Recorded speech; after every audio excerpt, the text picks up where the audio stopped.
안녕하세요. 미국주식론 대학이 미준입니다. 10월 30일 오늘의 미국주식 뉴스를 시작합니다. 제가 예전에 한번 말씀드렸었는데 영국에서는요.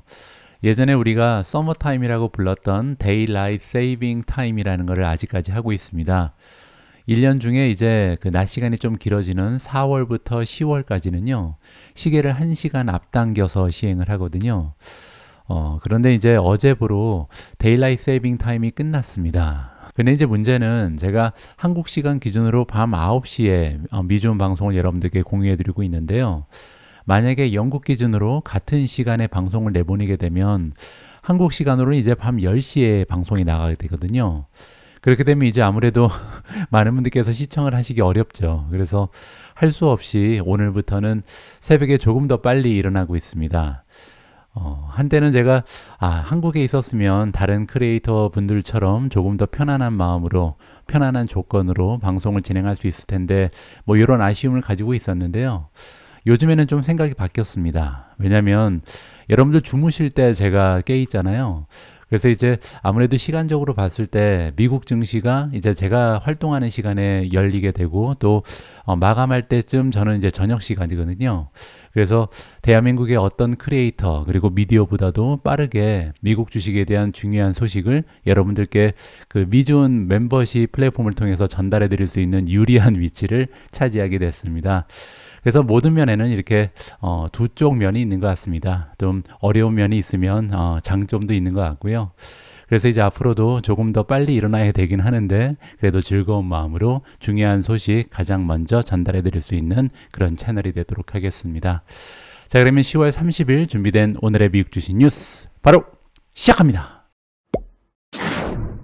오늘은 월요일입니다. 지난주 미국 증시의 시황을 정리하고 넘어가도록 하겠습니다. 지난 한 주 동안 S&P 500은요, 무려 2.21%나 추가적으로 떨어졌습니다.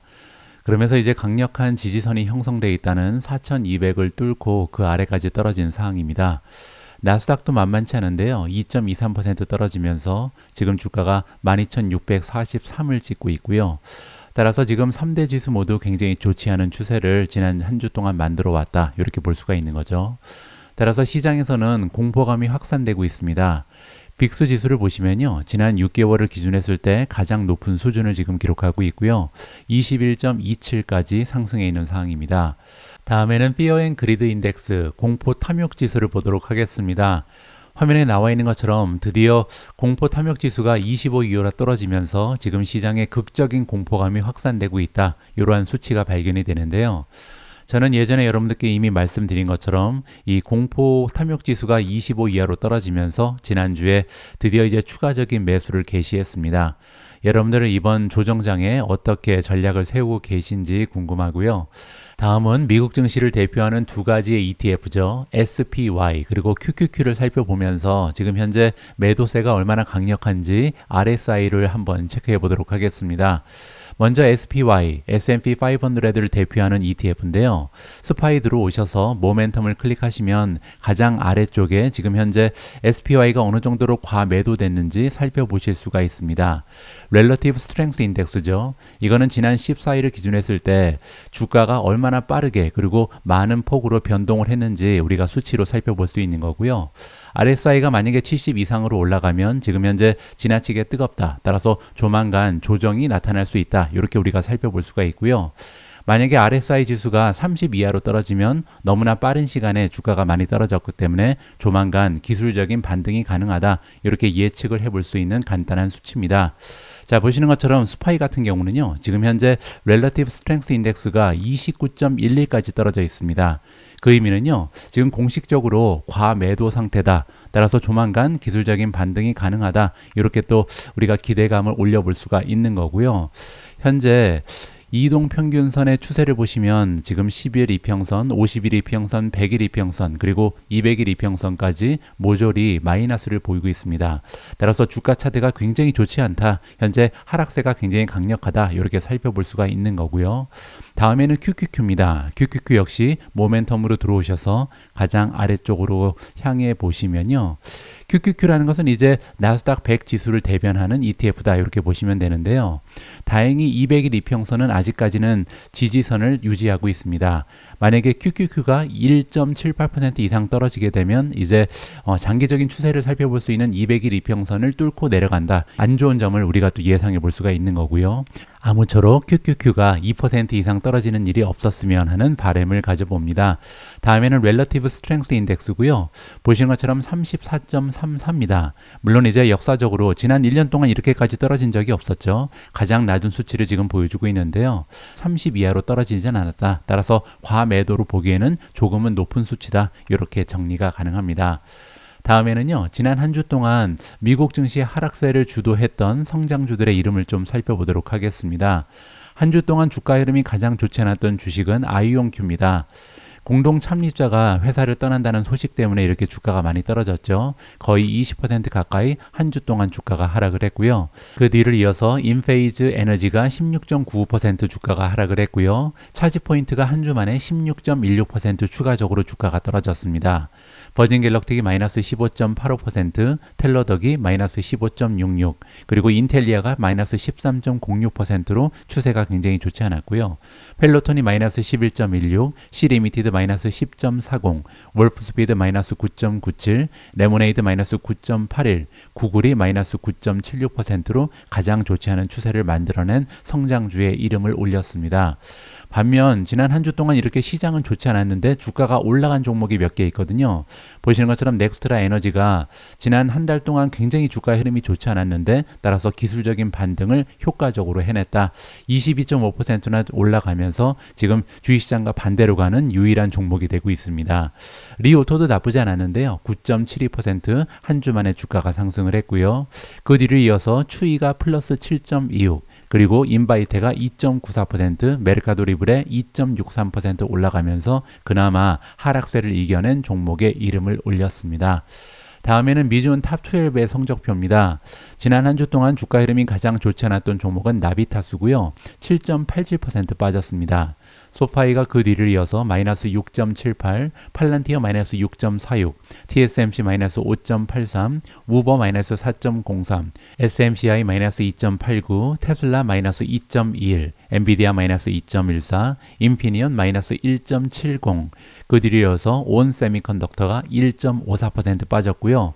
두 종목은 일주일 동안 상승했는데요. 마이크로소프트가 0.96% 올라갔고요. 아마존이 2.05% 올라가면서 가장 좋은 추세를 지켜냈습니다. 지난주 금요일날 제가 방송에서 전달해드린 것처럼 미국의 3분기 GDP 결과가 나왔는데요. 무려 4.9%나 성장을 했습니다. 이렇게 미국 경제가 튼튼하다는 수치가 발표됐음에도 불구하고 주식 시장은 왜 오르지 못했을까? 여기에 대한 분석 기사를 오늘 첫 번째로 선정을 해봤습니다. 금요일 주식시장은 랠리를 지속하지 못하는 모습을 보여줬으며 이는 매도세가 가속화되는 나쁜 징조입니다. 이 얘기가 뭐냐면요. 금요일날 초반에 미국 증시 분위기가 굉장히 좋았거든요. 그런데 이걸 지켜내지 못하고 하락세가 지속됐다. 이렇게 정리가 가능합니다. 그래서 결론적으로 일주일 동안 S&P 500 지수는 2.5% 하락했고요. 나스닥은 마이너스 2.6, 그리고 다우존스도 마이너스 2.1%, 3대 지수 모두 굉장히 좀 많은 폭으로 하락을 했죠. 그래서 이제 결과적으로 S&P 500 지수 그리고 나스닥 지수는요. 올해 고점 대비 10% 이상 하락하면서 조정 영역에 진입했습니다.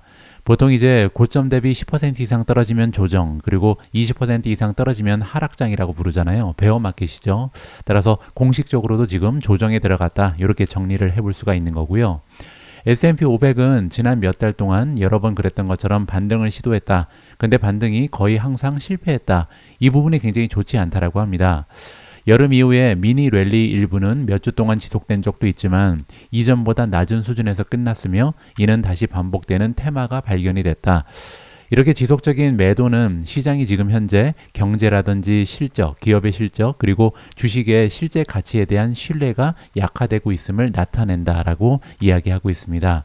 결국 장기적인 랠리가 지속되지 못한다는 것은요. 지금 투자자들이 확신이 없다는 거죠. 그러니까 경제 상황에 대해서도 그렇고 기업의 실적에 대해서도 이렇다 할 좀 확신이 없기 때문에 올라가다 자꾸만 파는 물량이 나타난다. 이렇게 우리가 볼 수가 있겠습니다. 프리덤 캐피탈 마켓에서 수석 글로벌 전략가를 맡고 있는 제이 우주라는 전문가가 나오는데요. 이 전문가가 평가하기를 지금 현재 시장의 투자 심리가 바뀌었다, 이렇게 정리를 해주고 있습니다. 지금은 좋은 소식이 다시 한번 나쁜 소식으로 바뀌고 있다, 이렇게 설명을 해주고 있는데요. 즉 미국 경제가 3분기에 4.9%나 성장하는 놀라운 GDP 성장률을 기록했잖아요. 그런데 지금 시장에서는 그냥 반짝이는 수치다, 이렇게 해석을 한다는 거죠. 따라서 지금 주식을 투자하는 사람들 입장에서는 두 가지를 걱정하고 있죠. 하나는 기준금리가 계속해서 높게 설정될 가능성, 두 번째는 경기가 악화될 가능성, 이렇게 두 가지의 걱정거리를 가지고 있는데, 이번에 4.9%라는 놀라운 성장률을 기록했음에도 불구하고 이거를 장기적으로 경기가 좋을 것이다, 이렇게 해석하기보다는요, 오히려 잠깐 반짝하고 다시 떨어질 것이다. 그 얘기는요, 오히려 연준이 지금 4.9%를 보면서 인플레이션이 너무나 높구나, 지금 경제가 너무나 탄탄하구나, 따라서 장기적으로도 높은 금리를 이어나갈 가능성이 높아지면서 오히려 악재로 해석이 됐다, 이렇게 지금 정리를 하고 있습니다.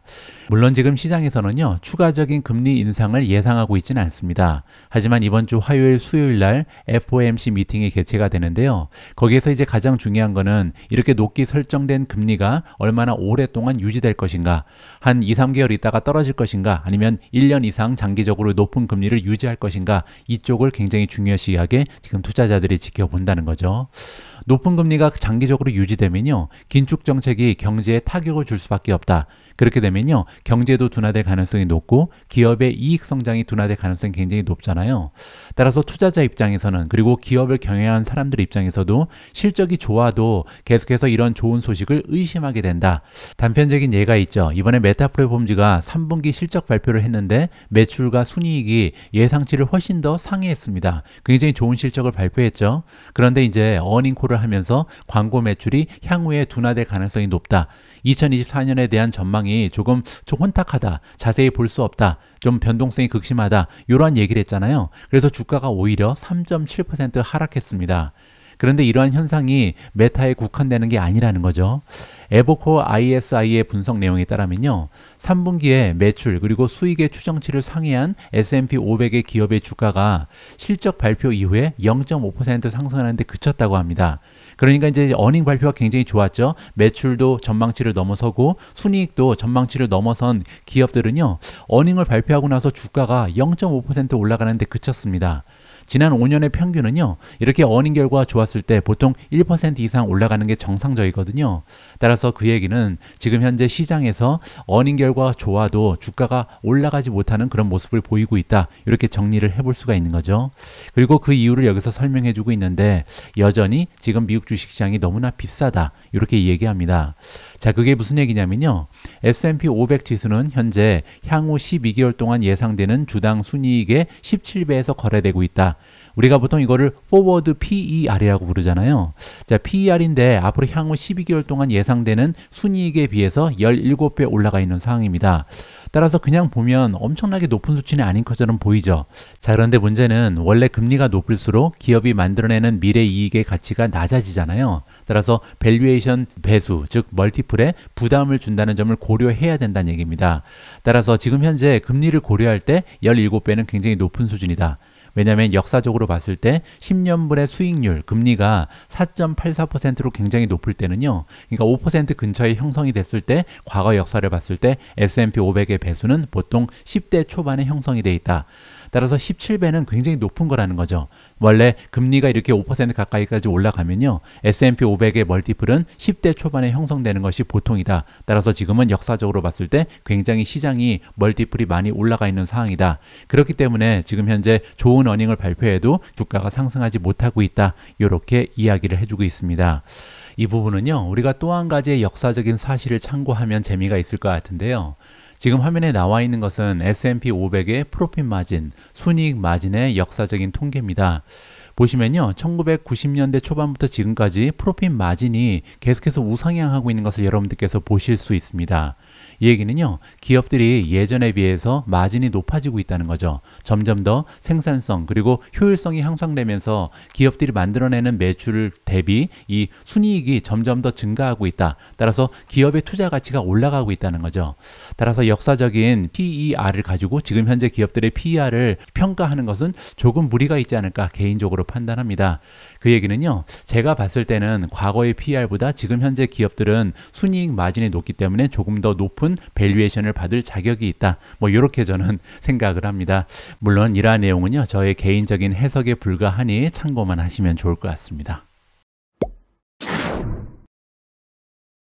다음으로 준비된 기사는 미국 증시 전망에 관련된 아티클입니다. 이번 기사에는 뱅크 오브 아메리카에서 일하고 있는 전략가가 등장을 하는데요.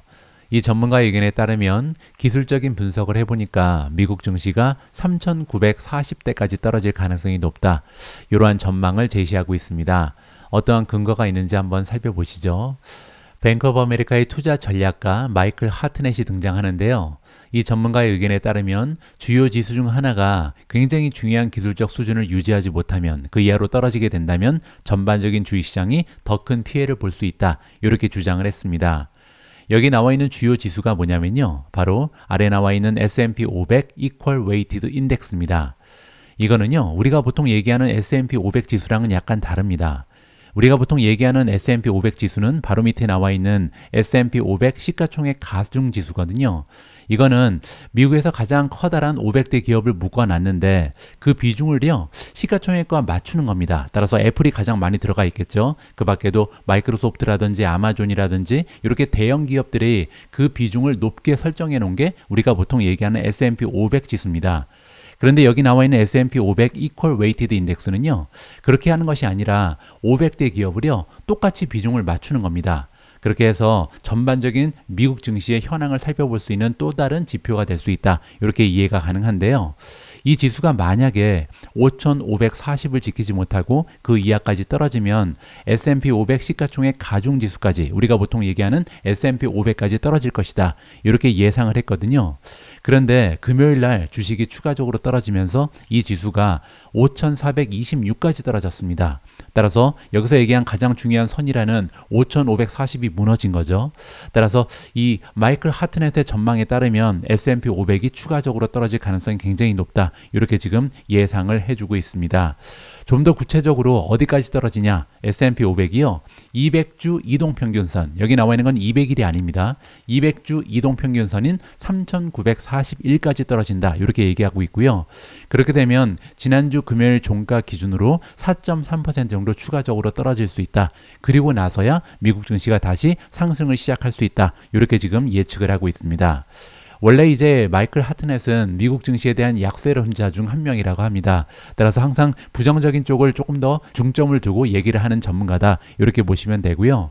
그런데 이 전문가에 따르면 S&P 500 지수가 4,200포인트, 우리가 잘 알고 있었던 여러 가지 지지선이 모여 있었던 굉장히 중요한 선이었죠. 그런데 이거를 뚫고 내려갔기 때문에 더 떨어질 가능성이 굉장히 높다. 이렇게 얘기를 하고 있는 거고요. 그리고 나서 이제 또 한 번의 지지선이 나타나는데 그게 3,941이다. 그리고 3,941이 지지선인 이유는요, 200주 이동평균선이 있다고 합니다. 지난 200주의 평균적인 이동선이다. 이렇게 보시면 되는데요. 자, 과거 역사를 봤을 때 200주 이동평균선은요, 2000년대 초반에 닷컴 붕괴, 닷컴 버블이죠. 그리고 2008년, 2009년의 금융위기, 그리고 2020년에 코로나19 팬데믹을 제외하고는요, 과거의 시장 흐름을 멈추게 한 장기 지지선이었다. 이렇게 얘기합니다. 따라서 200주 이동평균선은요, 과거에 딱 3번의 예외를 제외하고는 보통은 이제 장기적으로 하락 추세를 막아주는 굉장히 단단한 지지선이었다. 이렇게 우리가 살펴볼 수가 있는 거죠. 따라서 지금부터 한 3,940까지는 주가가 추가적으로 떨어질 수 있지만 조금만 더 기다리면 한 4%만 더 떨어지면 드디어 굉장히 단단한, 역사적으로 봤을 때 3번의 예외를 제외하고는 항상 하락 추세를 막았던 200주 이동평균선이 기다리고 있다. 이렇게 긍정적으로도 생각이 가능할 것 같습니다. 참고만 하시면 좋을 것 같습니다. 다음으로 준비된 아티클은 CNBC 기사인데요. 지금 현재 시장에서 가장 과매도되어 있는 종목들의 리스트를 알려주는 굉장히 흥미진진한 아티클입니다. 이번 주 미국 증시의 큰 폭의 매도세는요, 테슬라라든지 모더나를 포함한 특정 주식에는 좋은 징조일 수 있다. 이렇게 지금 기사가 시작하고 있습니다. 따라서 시장의 하락세 때문에 지나치게 많이 떨어진 종목이 좀 있다는 거죠. 이번 주 손실로 타격을 입은 일부 주식은요, 너무나 과매도된 상태이기 때문에 조만간 반등할 가능성이 있다. 기술적인 반등이 가능하다. 이렇게 이야기하고 있는데요. CNBC 프로에서는 이번에 팩트 세대 데이터를 이용을 해서 14일 상대 강도 지수, 우리가 보통 Relative Strength Index라고 부르는 RSI를 기준으로 S&P 500에서 가장 과매수된 종목, 그리고 과매도된 종목을 선별해서 리스트로 알려준다라고 합니다. 일단은요, 가장 과매도된 종목 10개를 살펴보도록 하겠습니다. 첫 번째는 일루미나인데요. 보시는 것처럼 RSI가 10.47까지 떨어졌습니다. 요즘에 어떻게 이렇게 많이 떨어지는지 제가 자세한 내용은 파악이 안 되고 있는데요. 굉장히 추세가 좋지 않죠. 모더나가 10.5까지 떨어졌고요. 세 번째로 얼라인 테크놀로지, 테라다인, 사우스웨스트 에어라인즈, 헨리 셰인, 노르웨이지안 크루즈라인, 조에티스, 테슬라, 코닝 이런 종목들이 지금 현재 RSI 지수를 기준했을 때 가장 과매도됐다. 따라서 조만간 기술적인 반등이 가능하다. 이렇게 이야기를 하고 있고요. 반면 S&P 500에서 가장 지나치게 과매수된 10개의 종목을 살펴보도록 하겠습니다. 가장 위에 AES 같은 경우는요. 지금 RSI가 88.16입니다. 따라서 지나치게 뜨겁다, 조만간 기술적인 하락이 가능하다, 조정을 받을 것이다, 이렇게 예측이 가능한 거고요. 두 번째로 RTX, 세 번째는 로키드 마틴, 네 번째 달러 제너럴, 철치 앤 드와이트, 노슬롭 그루먼, 마라톤 오일, 퍼블릭 서비스 엔터프라이즈 그룹, 올스테이트, 마지막으로 넥스트라 에너지, 이런 10종목이 지금 현재 지나치게 뜨거운 종목이라서 조만간 하락 가능성이 있다, 이렇게 정리가 가능합니다. 자, 그런데 제가 좀 궁금하더라고요. 역사적으로 봤을 때 RSI는 어느 정도의 정확도를 갖는지 이 부분에 대해서 좀 리서치를 해봤는데요. 여기 이제 RSI를 구하는 공식도 나와 있고요. 중요한 부분은요, 역사적으로 RSI의 정확성에 대해서 아직까지 시장에서 논란의 여지가 있다라고 합니다. 그 얘기는요, 여러 가지 리서치 결과가 있었는데 주장이 엇갈린다, 이렇게 보시면 되고요. 예를 들어서 2015년에 기술분석 저널에서 발표한 연구에 따르면요, RSI의 정확도는 56%라고 합니다. 56%면 나쁘지 않죠. 왜냐하면 보통 이제 50%만 넣으면요, 이 경우의 수가 계속해서 반복하다 보면 엄청난 수익률을 만들어낼 수 있거든요. 따라서 개인적으로 56%의 정확도는 나쁘지 않다. 반복해서 계속해서 시도를 하면 좋은 수익을 얻을 수 있다. 개인적으로 판단합니다. 그리고 이제 2018년에 인도 금융 저널에서 또 다른 결과를 발표했는데요. 이번 연구 결과에 따르면 RSI가 무려 81%의 정확도를 가진다. 따라서 이 정도의 정확도면 RSI 지수 하나만 가지고 투자해도 엄청난 수익을 낼 수 있다. 이렇게 기대를 해볼 수가 있는 거죠. 자, 그런데 이렇게 두 가지의 연구 결과만 보고 RSI를 믿을 수 없는 게요. 다른 연구 결과에 따르면 RSI가 미래 가격 변동을 예측하는데 그다지 정확하지 않은 것으로 나타난 연구 결과가 있다라고 합니다. 2019년에 경제 및 금융 저널에서 발표된 연구 내용에 따르면요, RSI는 무작위 확률보다 더 높은 정확도로 미래 가격 움직임을 예측할 수 없었다. 따라서 동정 던지기랑 마찬가지다. 이렇게 지금 얘기를 하고 있는 거고요. 그래서 정리를 해보면 전반적으로 주식의 미래 성과를 예측하는 RSI의 정확도는 엇갈린다. 그냥 RSI를 하나만 믿고 투자 결정을 하면 안 된다. 이렇게 정리가 가능하고요. 하지만 RSI 정확도에 영향을 미칠 수 있는 몇 가지 요인이 있다고 합니다. 첫 번째로요, RSI는 일반적으로 박스권보다는 변동성이 극심한 시장에서 더 정확하다고 합니다. 두 번째로 강한 상승 추세, 하락 추세에 있을 때 정확하다. 따라서 첫 번째랑 변동성이 큰 시장이랑 마찬가지죠. 자, 세 번째로요, RSI는 이동평균선이라든지 MACD는 Moving Average Convergence Divergence의 약자인데요. 이러한 기술적 지표랑 함께 사용하면 정확도를 높일 수 있다. 이러한 조언이 첨가되어 있습니다. 따라서 참고는 하되 여기에 너무나 지나치게 기대서 투자 결정을 하면 안 된다. 이러한 교훈을 우리가 이번 리서치를 통해서 받을 수가 있었습니다. 자, 그래도 좀 궁금하긴 하잖아요. 따라서 지금 현재 테슬라를 비롯한 어떤 종목이 가장 RSI가 많이 떨어졌는지 몇 개만 좀 점검을 해보도록 하겠습니다. 테슬라 같은 경우는 모멘텀으로 오셔서 가장 밑으로 쭉 내려오시면요. RSI 지수가 현재 28.78입니다. 제 생각에는 이 앞에 기사는 며칠 전에 측정한 것이 아닌가 이런 생각을 하고 있고요. 자, 어쨌든 지금 현재로서 테슬라의 주가는 28.78까지 RSI가 떨어져 있고요. 자, 그리고 또 한 종목을 보여드리죠. 구글. 여러분들 잘 알고 계신 것처럼 어닝을 발표하고 너무나 많이 주가가 빠졌잖아요. 밑으로 쭉 한번 내려오시면요. 현재 구글의 RSI 지수는 31까지 떨어졌습니다. 따라서 과거 1년 동안 이렇게까지 떨어진 적이 없었죠. 여기에 보시면 39까지 떨어진 적이 있었고요. 또 한번 여기에서 38, 그리고 가장 많이 떨어졌던 게 35까지 떨어진 적이 있습니다. 따라서 지난 1년간 가장 낮은 RSI를 보이는 것이 지금 구글이다. 이렇게 살펴볼 수가 있고요. 또 하나만 보도록 하겠습니다. 자, 여기는 NBTS. 제가 미준 탑12로 선정한 종목 중에 나비타스라는 종목이 있잖아요. 나비타스가 최근에 주가 흐름이 굉장히 좋지가 않거든요. 보시는 것처럼 RSI 지수가 무려 24까지 떨어진 상황입니다. 그리고 여러분들 관심 많은 종목들 중에 아이온큐가 최근에 주가가 많이 떨어졌잖아요. 아이온큐도 한번 보시죠. 아이온큐 같은 경우는 현재 RSI가 28.45입니다. 따라서 지금 과매도돼 있다. 조만간 기술적인 반등이 가능하다. 이렇게 좀 기대감을 높여볼 수가 있을 것 같습니다. 다음에는 지금 미국 증시에서 가장 과매도되어 있는 종목 중에 하나였던 테슬라 관련된 짧은 소식입니다. 테슬라가요, 2023년 들어서 계속해서 자동차 가격을 떨어뜨렸는데 이번에는 $2,000 인상했다는 반가운 소식입니다. 구체적인 내용을 한번 보시죠. 테슬라가 금요일날 중국 현지 웹사이트의 발표 내용에 따르면요, 지난 8월에 단행한 가격 인하를 번복하고 모델 Y 퍼포먼스 스포츠 유틸리티 차량의 가격을 $2,000 정도 인상했다라는 보도 내용입니다. 가격이 원래 34만 9,900위안이었는데요. 이번에 36만 3,900위안으로 올렸고요. 그렇게 되면 한 4% 정도 상승시켰다. 이렇게 보시면 되겠죠. 자, 그런데 두 달 전에 이거를 36만 3,900에서 34만 9,900으로 떨어뜨린 적이 있거든요. 따라서 두 달 전에 떨어뜨린 가격을 그대로 복귀시켰다. 이렇게 이해가 가능합니다. 장거리 그리고 후륜 모델 Y의 가격은 변동되지 않았다라고 부가적으로 설명이 나와 있고요. 테슬라는 여러분들 잘 알고 계신 것처럼 최대 전기차 시장인 중국에서 점유율을 높이기 위해서 이달 초에는요, 모델 Y의 일부 기능을 업그레이드한 바가 있고요. 9월 초에는 주행거리를 늘리는 등 모델 3의 세단에 개선을 일구었다. 이렇게 지금 부가적인 설명이 나와 있습니다. 그뿐만이 아니고요. 또 웹사이트 내용에 따르면 모델 Y 롱 레인지 사륜구동 EV의 가격을 미국에서도 $500 아주 조금 인상했습니다.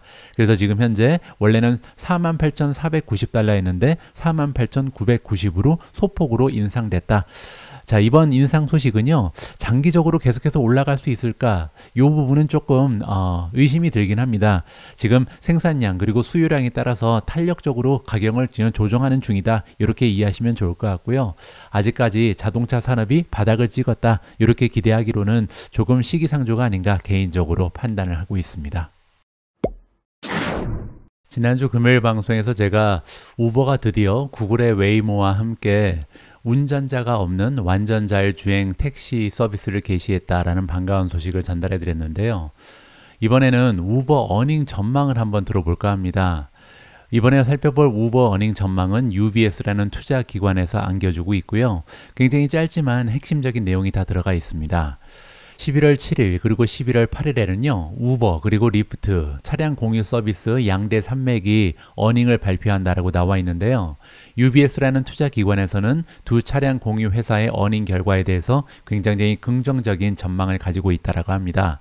그 첫 번째 이유는 뭐냐면요, 인터넷 부분에 걸쳐서 더 굉장히 좀 많은 거시적인 압력을 받고 있는데 두 기업의 멀티플은요, 상대적으로 다른 기업에 비해서 더 낮다라고 합니다. 따라서 하방 압력이 상대적으로 적다, 이렇게 볼 수가 있는 거죠. 그리고 또 한 가지, 리프트보다는 우버를 더 선호한다라고 얘기하는데요. 그 이유가 뭐냐면 이번 어닝 결과가 굉장히 좀 좋을 것이다, 이러한 전망을 제시하고 있습니다. 일단 시장의 컨센서스를 보시면요, 갭 주당 순이익 EPS를 보시면 0.12달러가 지금 예상되고 있고요. 매출은 95억 4천만 달러입니다. 자, 그런데 불과 1년 전에 결과를 보시면 어닝은 마이너스 0.61이었고요. 매출은 83.34억 달러였습니다. 따라서 작년에 비해서 매출은 한 14% 이상 상승할 여지가 있다. 이렇게 보시면 될 것 같고요. 그리고 중요한 것은 EPS인데요. EPS가 작년에는 무려 마이너스 0.61이었죠. 따라서 굉장히 좀 커다란 적자폭을 보이던 기업이었는데 이번에는 플러스를 보일 뿐만 아니라 0.12달러면 굉장히 양호한 흑자 전환을 쉽게 달성할 것이다. 이렇게 우리가 예측을 해볼 수 있는 거죠. 자, 따라서 여기서 중요한 것은요. 우버의 자본 수익률이 드디어 구체적인 결과를 만들어내고 있다. 더 이상 현금을 태우거나 순이익이 적자인 기업이 아니라는 거죠. 이제는 굉장히 건강한 리턴을 만들어내는 기업이다. 이렇게 보시면 되고요. 또 한 가지, 이번에 주당 순이익이 굉장히 높을 것으로 예상이 되면서 아마도 TTM으로 봤을 때, TTM은요, 이번 분기뿐만 아니라 과거 12개월을 본다는 거죠. 과거 12개월도 드디어 갭 EPS가 흑자로 전환될 가능성이 굉장히 높다라고 합니다. 그 얘기는요, 가까운 미래에 드디어 S&P 500에 편입될 가능성이 높다. 그렇게 되면요, 미국 500대 기업으로 인정을 받게 되는 거죠. 따라서 우버는 앞으로 굉장히 많은 호재가 발생할 가능성이 높다라고 전망을 제시하고 있습니다. 따라서 이번 분기 어닝도 굉장히 밝고요. 앞으로 주가의 흐름도 좋을 것으로 UBS는 내다보고 있는 것 같습니다. 다음에는요, 지난주에 주가가 가장 많이 떨어진 종목 중에 하나인 구글 관련된 희망적인 기사를 살펴보도록 하겠습니다. 지난주 금요일 날 구글이 AI 스타트업 기업인 엔트로픽에 20억 달러를 투자했다라는 기사가 보도되고 있는데요. 어떠한 의미를 우리가 부여할 수 있는지 한번 기사를 통해서 정리를 해보죠. 구글이 이번에 인공지능 회사 엔트로픽에 최대 20억 달러를 투자하기로 합의했다. 이러한 기사 내용인데요. 구글이 이미 오픈 AI 라이벌인 이 엔트로픽에 5억 달러를 선불로 투자한 바가 있습니다. 그런데 여기에 15억 달러를 더 추가할 것이다. 이러한 계획이 발표가 된 거죠.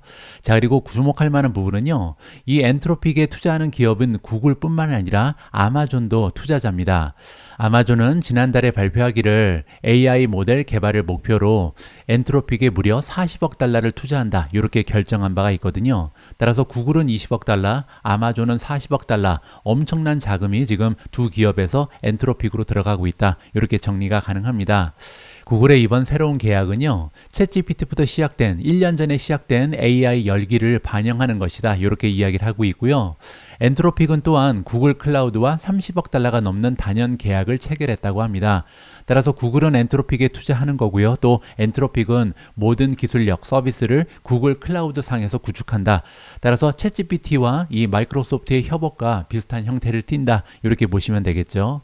지난 1월 달에 마이크로소프트는 획기적인 챗GPT 봇을 개발한 오픈 AI에 100억 달러 규모의 투자를 체결한 적이 있습니다. 그리고 이미 30억 달러를 투자한 사항이었기 때문에 이걸 합치면요, 전체 회사 지분의 49%를 확보했거든요. 이게 굉장히 좀 마이크로소프트 입장에서는 지금 AI 관련해서 선구적인 기업으로 될 수 있는, 그렇게 지금 자리매김하고 있는 결정적인 역할을 하고 있는 거죠. 그때도 마찬가지로 오픈 AI는요, 마이크로소프트의 애저 클라우드 플랫폼을 사용하기로 약속한 바가 있습니다. 따라서 지금 마이크로소프트와 오픈 AI 사이에 있었던 파트너십이 그대로 재현되고 있다. 이렇게 보시면 될 것 같고요. 자, 이번에 화제가 되고 있는 엔트로픽은요, 굉장히 재미있는 일화가 있는데, 엔트로픽이라는 기업을 창립한 창립자는요, 두 남매라고 합니다. 다리오 그리고 다니엘라 아모데이라는 사람들인데요. 자, 이 두 명은 원래 오픈 AI 출신이라고 합니다. 그런데 2년 전에 인공지능을 안전하게 개발하는 방법을 가지고 알트만과 분쟁을 벌인 다음에 오픈 AI를 떠났다. 그리고 이제 새롭게 만든 기업이 엔트로픽이라는 거죠. 따라서 비슷한 기술력을 가지고 시작했을 가능성이 굉장히 높다. 이렇게 우리가 기대를 해볼 수가 있는 거고요. 엔트로픽은 챗GPT와 경쟁하는 클로드라는 AI 어시스턴트와 유사한 도구를 기업에 판매하고 있다라고 나와 있는데요. 제가 지난주에 잠깐 보여드렸죠. 클로드는요, 지금 현재 챗GPT가 시장에서 가장 인정하고 있는 챗봇이죠. 그리고 두 번째로 가장 인정을 받고 있는 두 번째다. 이렇게 보시면 될 것 같습니다. 엔트로픽은 아마존 그리고 구글과의 두 차례 메가딜을 통해서 작년에만 70억 달러의 자금을 조달한 바가 있습니다. 그리고 또한 엔트로픽은 모델을 훈련하고 운영하기 위해서 아마존 그리고 구글과 대규모 계약을 체결했다. 따라서 아까 말씀드린 것처럼 이제 양강 체제가 구축이 되는 거죠. 마이크로소프트 플러스 오픈 AI, 다른 한쪽은요, 구글 그리고 아마존 플러스 엔트로픽, 이렇게 양강 체제가 인공지능 시장에서 펼쳐지고 있다. 이렇게 보시면 될 것 같고요. 엔트로픽은 투자자들에게 빠르면 내년에 AI 경쟁의 리더가 결정될 수 있다. 이렇게 지금 장밋빛 그림을 그렸다고 합니다. 구글은요, 엔트로픽 외에도 동영상 영상 제작 툴을 만드는 AI 스타트업 러너웨이, 그리고 또 한 가지 오픈소스 소프트웨어 서비스 기업인 서깅페이스, 뭐 이런 기업들에도 투자를 진행하고 있다라고 합니다. 따라서 지난주에 제가 말씀드린 것처럼 구글은요, 지금 지난 어닝 결과에서 마이크로소프트랑은 다소 다른 실적을 발표했잖아요. 그 이유 중 하나가 굉장히 작은 기업, 스타트업과 좀 중점을 둬서 지금 파트너십을 구축하고 있거든요. 따라서 단기적인 효과는 굉장히 적을 수 있다. 하지만 장기적으로 봤을 때는 구글이 무한한 가능성을 가지고 있기도 하다. 이렇게 긍정적으로도 해석이 가능합니다. 그리고 또 한 가지 구글 관련해서는 긍정적인 부분이 있는데요. 아직까지 공개되지 않은 알고리즘 제미니가 남아 있습니다. 따라서 만약에 제미니가 챗GPT를 능가할 수 있는 성능을 보여주기만 한다면 구글 입장에서는요, 갑자기 그 위상이 올라갈 가능성도 높다. 따라서 앞으로 좀 좋은 호재가 많이 발생할 가능성이 있는 인공지능 기업이 구글이 아닐까 개인적으로 기대를 해보고 있습니다. 오늘 미준 방송은 이번 주 미국 증시의 하이라이트를 정리해드리면서 마무리를 해볼까 합니다. 이번 주에도요, 투자자 입장에서 관심을 가지고 반드시 좀 체크를 해봐야 할 굵직굵직한 이벤트가 너무나 많이 남아 있거든요. 일단 월요일, 오늘 10월 30일을 보시면요, 어닝 결과 중에 여러분들께서 관심을 가지실 만한 기업들이 많이 있습니다. 소파이가 어닝을 발표하고요, 온세미컨덕터, 퍼시픽바이오, 맥도날드, 핀터레스트 등이 어닝을 발표하는 것이 바로 오늘이고요. 자, 그리고 오늘 애플은요, 무서운 속도라고 표현했습니다. 영어로 scary fast라는 표현을 한 정말 빠른 새로운 제품을 오늘 출시한다. 따라서 제품 이벤트가 개최되는 것이 애플이고요. 자, 과연 애플이 새로운 이벤트를 개최하면서 주가가 최근에 정말 많이 떨어졌는데 좀 반등을 할 수 있는 계기가 마련될지 기대를 해보고요. 자, 그리고 브로드컴이 VM웨어라는 기업의 인수 계획이 완료될 예정이다 라고 밝혔습니다. 굵직굵직한 내용이 많이 준비되어 있는 게 오늘이고요. 자, 내일 같은 경우는요, AMD 그리고 캐터필러가 어닝을 발표한다. 이렇게 정리가 가능할 것 같고요. 자, 수요일입니다. 수요일 11월 1일 굉장히 중요한 날인데요. 일단 어닝을 보시면 에어비앤비, 페이팔, 그리고 SMCI, 슈퍼마이크로 컴퓨터죠. 그리고 퀄컴이 어닝을 발표하는 날이고요. 중국의 전기차 제조업체 3인방 니오, 엑스팽, 그리고 리오토가 10월달 얼마나 많은 자동차를 판매했는지 보고할 예정에 있습니다.